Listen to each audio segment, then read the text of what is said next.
Mesdames, Messieurs, bonsoir. Voici les titres du journal. Un nouveau visage pour l'économie nationale en 2021. Les perspectives de la loi de finances et de la programmation des projets étaient tracées lors du conseil de cabinet de ce mardi à l'immeuble Étoile. Nous faisons le point de ces travaux en tête du journal. Un nouveau visage attendu à la tête de l'Association des communes et villes unies du Cameroun au terme de l'Assemblée générale élective qui est en cours. Ce soir, au Palais des Congrès, le match Augustin Tamba, Aboubakar Abo dans ce journal. Et puis un nouveau visage pour le bilinguisme et le multiculturalisme qui se dessine dans le septentrion. Une délégation conduite par le président de la commission est en campagne de promotion sur le vivre ensemble à travers les 3 régions. Dans le 20h30, nous retrouvons la délégation à l'escale de Garoua, région du Nord. Voilà pour les titres. Développement après ce message.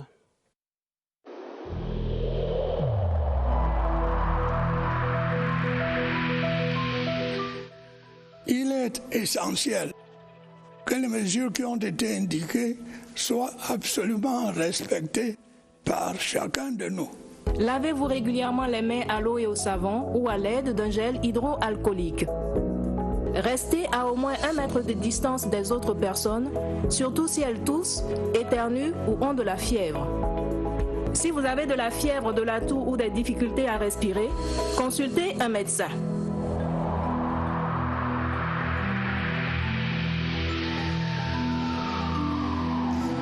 Exercice budgétaire 2021. Pour ouvrir le journal, le gouvernement pose les balises. Le conseil de cabinet présidé ce mardi par le Premier ministre, chef du gouvernement en visioconférence, a permis de faire le point des préparatifs pour la prochaine loi de finances. Également présenté la nécessité d'inscrire uniquement les projets arrivés à maturité au budget d'investissement public. Le 3e sujet à l'ordre du jour s'imposait de lui-même par le contexte de crise sanitaire. Le Conseil prescrit le renforcement de la prévention face à la résurgence de la pandémie du Covid-19. Nous revenons tout à l'heure sur cette actualité majeure du jour. Le temps de signaler ces autres activités menées ce mardi par le Premier ministre à l'immeuble Étoile, Joseph Dion Ngouté, qui a reçu cet après-midi une délégation des investisseurs australiens spécialisés dans le secteur minier. Il s'agit du plus grand employeur d'aborigènes qualifiés en Australie dans le domaine des infrastructures ferroviaires et portuaires. Nous les voyons ici, à l'image. Mais d'abord, allons voir le nouveau visage qui se dessine pour les communes et villes unies du Cameroun. Nous allons découvrir dans le dossier du journal le successeur de Émile Andjé, si c'est possible déjà, à la tête de l'Association des communes et villes unies du Cameroun. L'Assemblée générale élective de l'association ouverte en fin d'après-midi par le ministre Georges Elanga Obam devrait aboutir au choix du prochain président de cette association en fauteuil que se disputent les 2 maires de Belel dans la Damawa et Augustin Tamba de Yaoundé 7e. Mais rien n'est acquis, nous dit-on, à ce moment-ci. Le suspense reste donc à couper au couteau au palais des congrès de Yaoundé. Éric Benjamin Lamère. Tractation conciliable à parquet ont meublé l'après-midi des délégués à l'Assemblée générale élective de l'Association communes et villes unies du Cameroun. Une sorte de campagne électorale feutrée pour rallier le maximum des électeurs à la cause de l'un des 2 candidats en lice. Aboubakar Abo, maire de Belel dans la Damawa, mise sans doute sur sa maîtrise des rouages de l'institution pour faire la mise. Cela fait pratiquement 14 ans qu'il coiffe le CVUC dans la Damawa. Augustin Tamba, maire de Yaoundé 7 et président du CVUC pour le centre, compte d'abord sur les 70 communes de sa région et le jeu des alliances pour être le prochain président de l'instance fêtière des communes du Cameroun. Les enjeux sont tels qu'en pleine accélération du processus de décentralisation, le ministre de la décentralisation appelle les délégués à se mettre à la hauteur des ambitions des municipalités. Nous avons indiqué au mouvement municipal que nous souhaitions que le renouvellement de son équipe dirigeante se fasse dans un esprit apaisé, serein et dans la perspective de l'honorabilité du corps municipal de notre pays. Créée en 2003, l'association Communes et Villes Unies du Cameroun regroupe toutes les 374 communes et mairies du Cameroun et se positionne comme le principal défenseur des collectivités locales. L'Assemblée générale élective de ce jour doit pourvoir aux 37 postes de son exécutif. Et il faut dire pour le contexte que cette association des communes et villes unies du Cameroun est attendue au pied du mur de la décentralisation en construction au Cameroun en tant qu'accélérateur du développement local. Mais en a-t-elle les moyens? Question à Rodrigue Bertrand chez nous.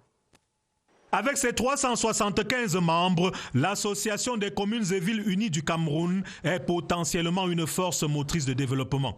Les CVUC restent, c'est-à-dire les canevas par lesquels nous essayons de sortir hors du territoire national pour aller chercher le bailleur de fonds pour que nos villes soient aujourd'hui les meilleures villes de la nation. Sa capacité de lobbying est une carte dans son manche.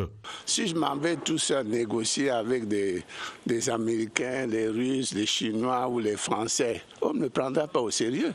Alors que si je viens en tant que représentant des CVUC, 374 communes, mais on me prendra au sérieux. Et hélas, les acquis enregistrés jusqu'ici, à travers les conventions et accords, sont en deçà de son potentiel, d'où la nécessité d'avoir aux commandes de véritables baroudeurs. Que ce maire qui voudra être à la tête de CVUC, qu'on essaie de connaître d'abord son bilan à lui, sa détermination. À l'heure de la décentralisation poussée, l'on demandera encore plus à ce conglomérat de collectivités territoriales décentralisées.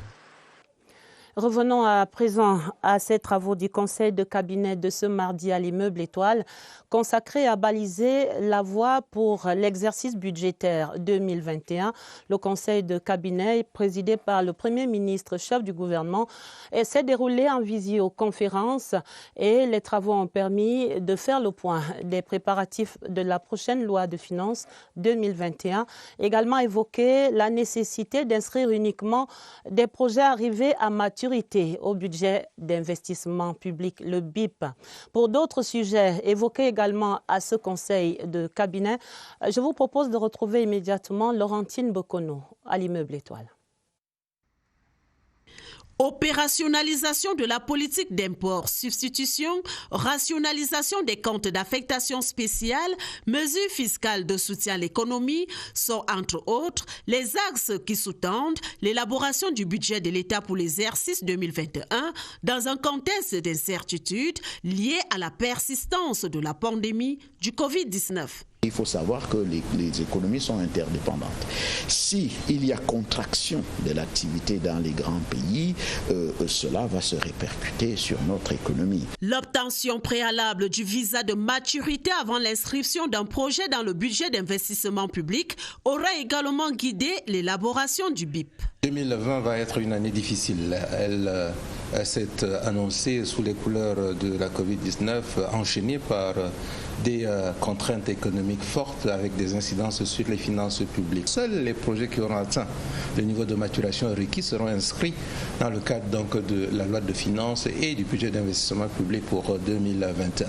Le budget 2021 aura fait l'objet d'une large contribution à la base. Il y a eu au mois de juillet un débat d'orientation budgétaire au niveau du Parlement et les parlementaires, que ce soit les députés à l'Assemblée nationale ou les sénateurs, ont fait part de leurs préoccupations sur un certain nombre de choses. Autre innovation. Il fallait que le budget de cette année soit un budget où il n'y a pas de mesures nouvelles. Donc je crois que là également c'est extrêmement important qu'il y ait un peu cette pause fiscale pour cette année pour permettre aux entreprises de relancer leurs activités. Nous voulons porter notre orientation en matière d'investissement vers beaucoup plus de transformation, de création de valeur ajoutée, d'intégration des chaînes de valeur. Tout ceci en conformité aux autres instructions du président de la République. Faire en sorte que le Camerounais consomme ce qu'il produit ce qu'il veut consommer. L'échange qui a suivi a permis au Premier ministre, chef du gouvernement Joseph Dione Goté, de prescrire la finalisation en urgence du projet de loi de finances pour l'exercice 2021 et le renforcement de la sécurité sanitaire au regard de la résurgence de la pandémie du coronavirus dans plusieurs pays à travers le monde. Et s'il y a un sujet qui a retenu l'attention à ce conseil de cabinet ce mardi, c'est bien le souci d'amener les projets à maturation suffisante avant les opérations de planification et de budgétisation. Souci rappelé, comme vous venez de l'entendre, par les deux ministres de l'économie et des finances. Cet impératif d'une évaluation rigoureuse et préalable des projets faisait d'ailleurs récemment l'objet d'une session de formation adressée aux acteurs de ce secteur.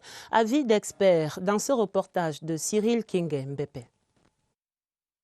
Un projet est dit mature quand il est prêt à être exécuté. Pour y parvenir, une préparation sans ambiguïté est nécessaire. À 70%, c'est les études qui sont mal faites. Et maintenant, comment est-ce que le projet a été ficelé? Est-ce que l'enveloppe prévisionnelle était vraiment efficiente? Parce qu'en général, on a le principe de moins 10 ans. Je préférerais qu'on donne le marché au mieux 10 ans. Les contractants proposent qu'il y ait une flexibilité dans les plans gouvernementaux. Au moment que l'étude est faite, on doit pouvoir intégrer, n'est-ce pas, les contractants pour pouvoir avoir une bonne étude d'abord. Je m'attends à avoir les agents du gouvernement, n'est-ce pas, qui sont plus flexibles. La planification, disent d'autres experts, est le ferment du succès des projets. Il faut faire un diagnostic. Si le diagnostic est fait, il faut présenter les pathologies. Après les pathologies, on peut donc faire une ordonnance. Les études sont faites, mais de façon légère. Si les études sont légères, le devis qui va suivre et qui est conforme aux études ne sera pas donc un devis qui peut faire exécuter les travaux conformément aux règles de l'art. Après plusieurs formations sur les choix de projets accordés aux ordonnateurs, l'année 2021 s'annonce moins difficile. À 20h et presque 45 minutes, on attend toujours le visage du nouveau président de l'Association des communes et villes du Cameroun, les villes unies du Cameroun. Les tractations se poursuivent au Palais des Congrès où se tient cette Assemblée générale élective. Nous vous tenons évidemment au courant dans la suite de ce journal si ce nouveau profil est annoncé.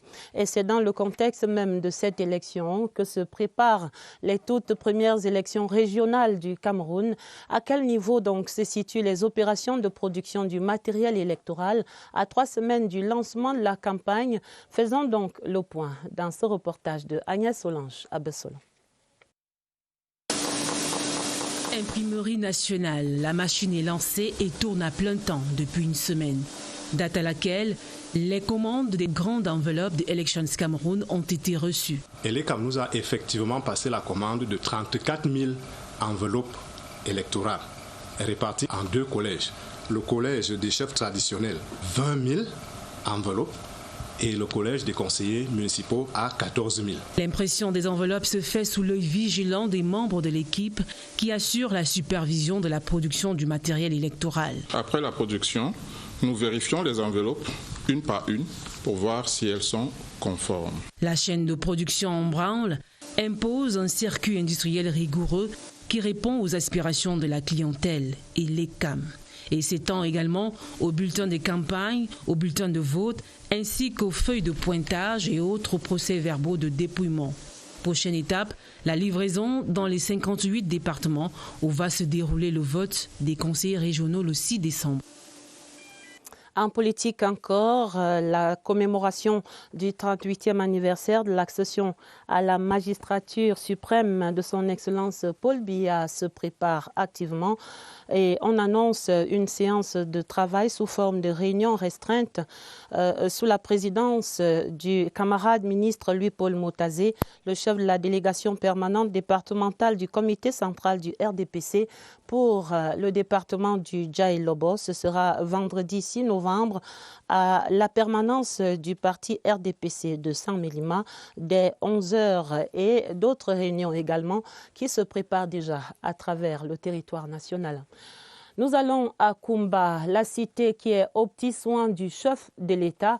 Après les premiers messages émus de son Excellence Paul Biya, le président a envoyé hier lundi son réconfort et d'autres appuis multiformes pour soutenir les familles endeuillées et permettre des obsèques dans la dignité à partir de jeudi après-demain.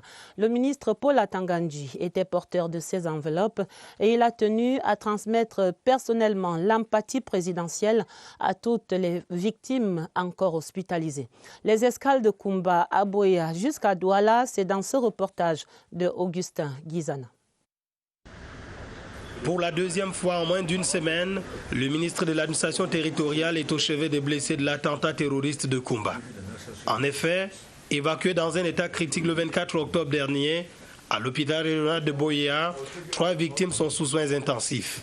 Il n'était pas vraiment dans le bon état, mais pour le moment, là, après ce que l'hôpital a fait, et avec toutes les prières des Camerounais, il se porte très très mieux maintenant. Ici, le MINAT échange avec les blessés.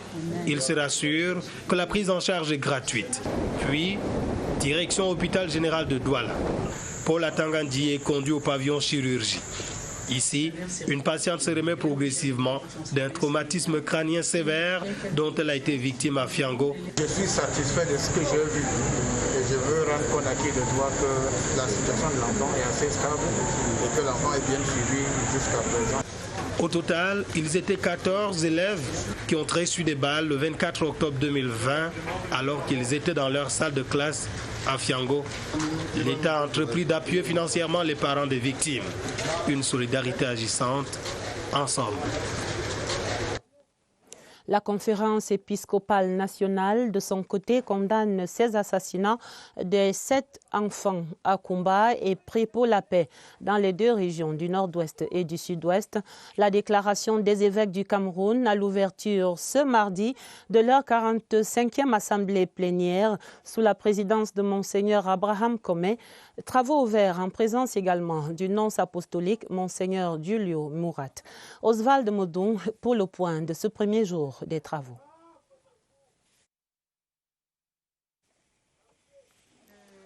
Dans un instant, certainement, ce reportage de Oswald Modon sur l'ouverture des travaux de l'Assemblée générale des évêques du Cameroun. Je le vois en image. Et voici Oswald Modon. Pour une rencontre généralement ordinaire, la 45e Assemblée plénière des évêques du Cameroun n'a rien d'ordinaire. Reportée pour cause de Covid-19, le conclave ouvert ce mardi marque les retrouvailles entre les guides de l'Église catholique du Cameroun en présence du nonce apostolique Julio Mourat après de longs mois. Analyser ensemble le travail qui est fait, voir si ce travail s'est adossé sur la vision que nous avions précédemment impulsée. Le nonce apostolique salue la mobilisation des pasteurs qui sont restés proches des fidèles au plus fort d'une pandémie qui a ébranlé le monde et changé les habitudes. L'œuvre de l'archevêque de Douala dans cette lutte a également été relevée. Le récent meurtre de jeunes élèves à Koumba ne laisse pas dans l'indifférence le clergé qui condamne. Les évêques sont viscéralement contre la violence. Nous nous sentons vraiment transpercés, non seulement par la mort des innocents en général, mais la mort des petits. Les travaux de cette 45e assemblée, qui se déroulent en huis clos, se referment vendredi prochain. Sur ce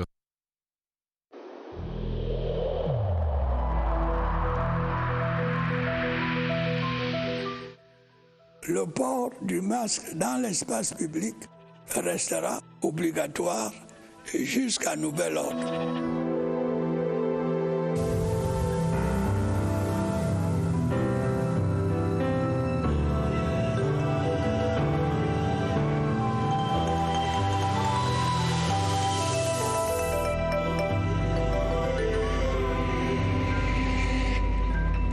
Le Cameroun sur le front de la lutte contre le Covid-19.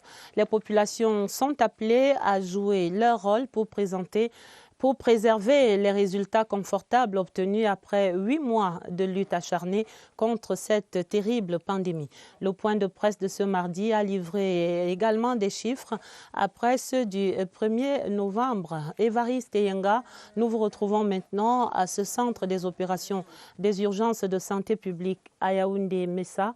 Les chiffres, que révèlent-ils exactement ce soir comme tendance?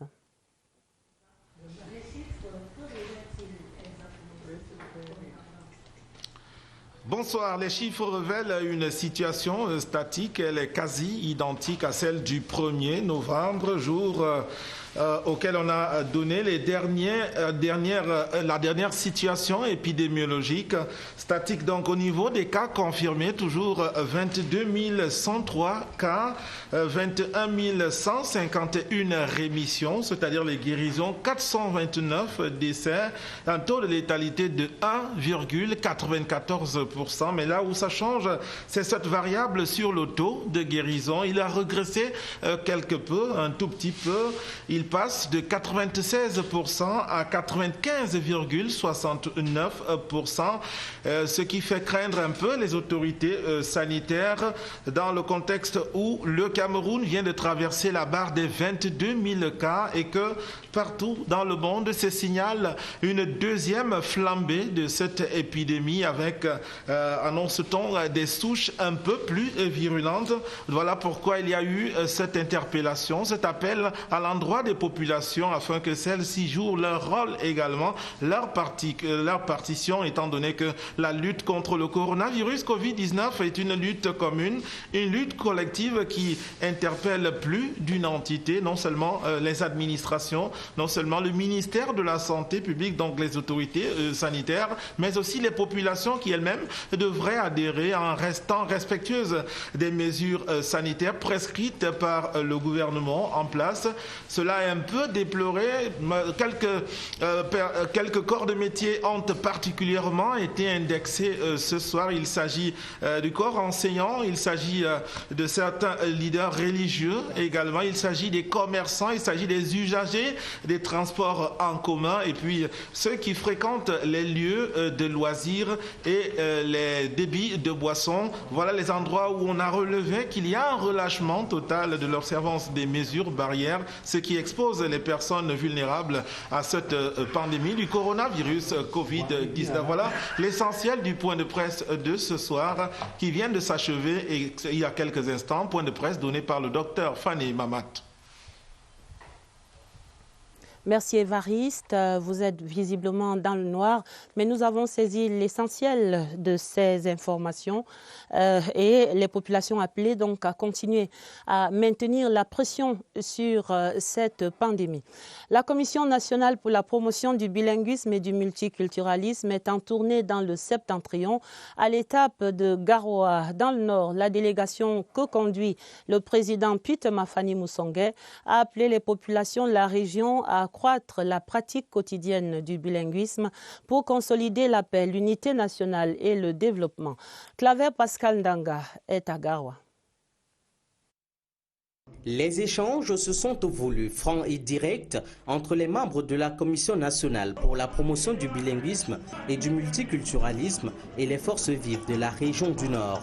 Dans la dynamique de renforcement et de consolidation du vivre ensemble, les mots tels que les discours haineux, la désinformation, le communautarisme et les replis identitaires doivent être combattus énergiquement au moment où le Cameroun aspire à son émergence à l'horizon 2035, selon Peter Mafani Musonge, président de cette commission. Les exposés ont permis de passer en revue les actions, mesures et instruments mobilisés par le président de la République Paul Biya pour favoriser la pratique quotidienne du bilinguisme et valoriser la riche diversité culturelle du Cameroun. Qu'il soit tolérant et qu'on respecte les autres, même s'il y a des différences, qu'on puisse vivre ensemble.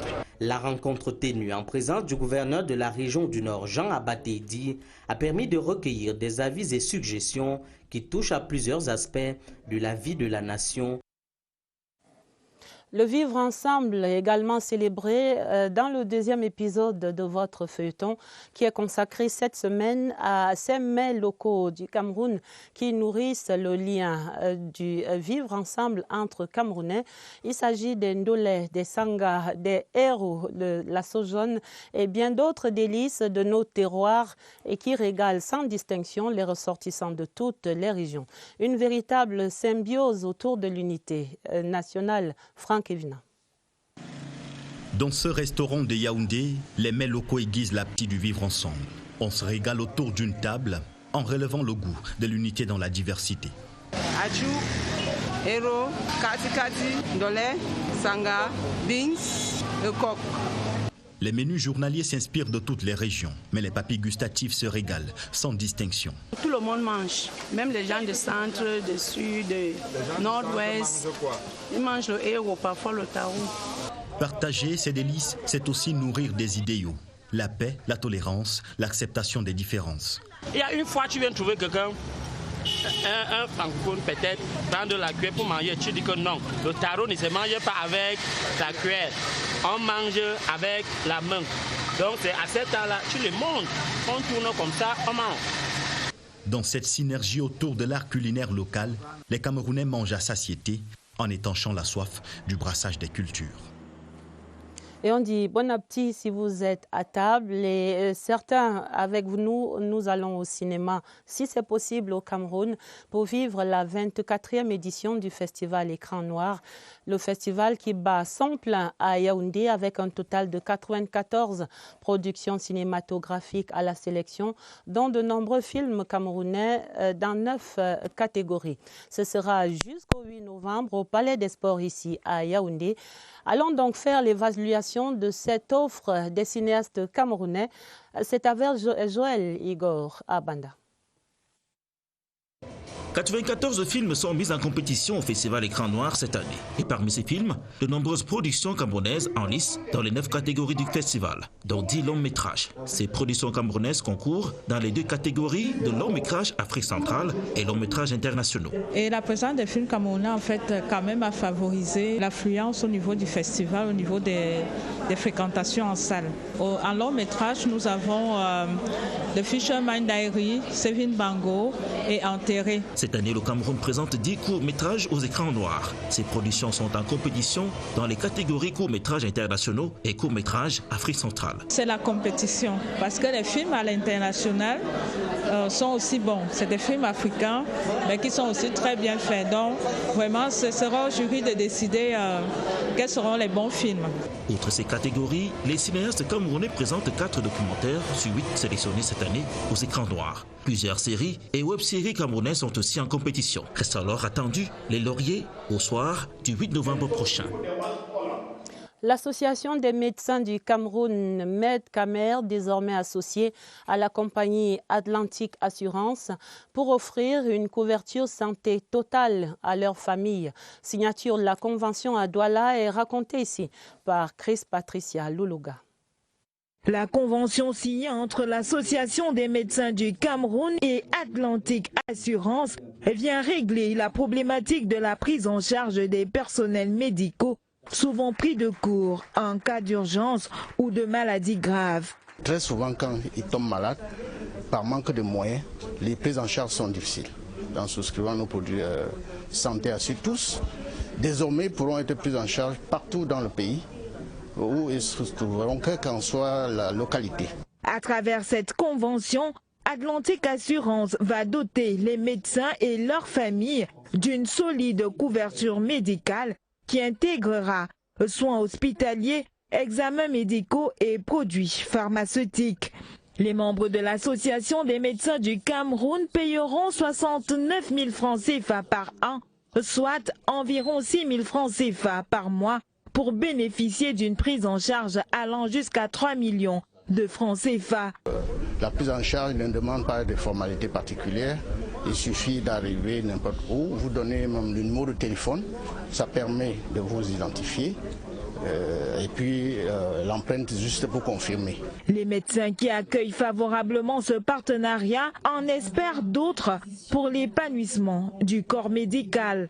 Un médecin épanoui, c'est un médecin qui vous donne la garantie de pouvoir vous apporter des soins de qualité. À terme, Atlantique Assurance et l'Association des médecins du Cameroun continueront de rechercher des solutions innovantes pour l'amélioration de la prise en charge générale des populations. En page des sports, le football et les éliminatoires de la CAN 2022.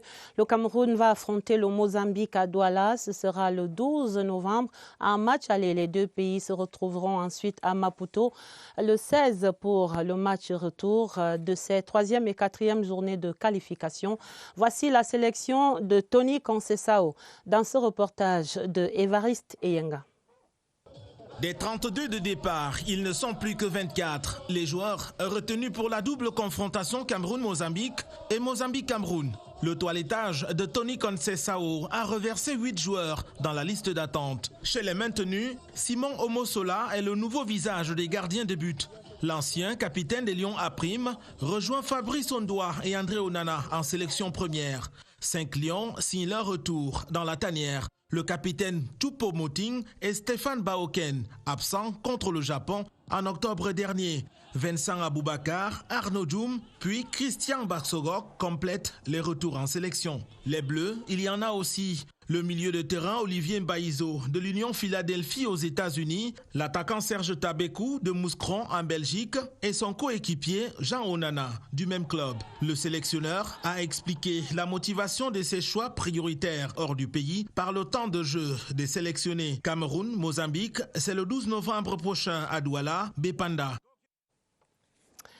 Il est 21h30 au moment où nous mettons fin à ce 20h30 préparé avec la collaboration de Marlise Mbarga Aoumo et de Auguste Angononga. À ce moment donc, la fumée noire est toujours attendue au sommet du Palais des Congrès, là-bas sur le mont Kolniada, où se tiennent les assemblées générales, l'Assemblée générale élective de l'Association des communes et villes unies du Cameroun.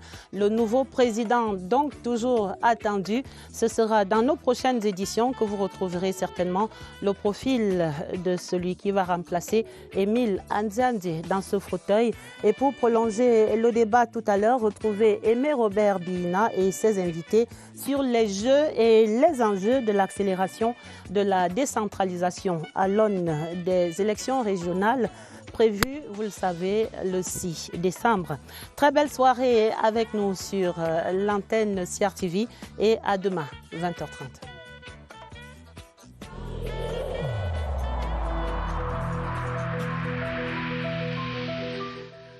Évitons de stigmatiser ceux qui sont atteints par la maladie.